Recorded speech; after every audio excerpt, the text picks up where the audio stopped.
আজ ডে 10। এই 10টা দিন কাউকে দেখানোর জন্য ছিল না, নিজেকে প্রমাণ করার জন্য।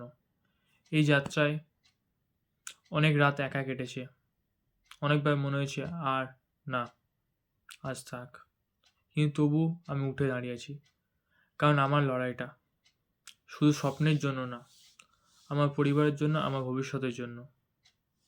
যারা আজ আমার চেষ্টা দেখছে না, একদিন না তারাই আমার সাফল্য দেখবে।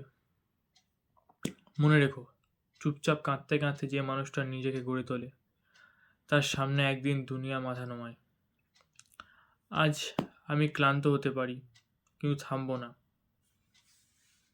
কারণ থামা মানে নিজের সাথে বিশ্বাসঘাতকতা। নিজেকে বলবো, আমি পারবো, আমি বদলাবো, আমি একদিন ঠিক পৌঁছাবো।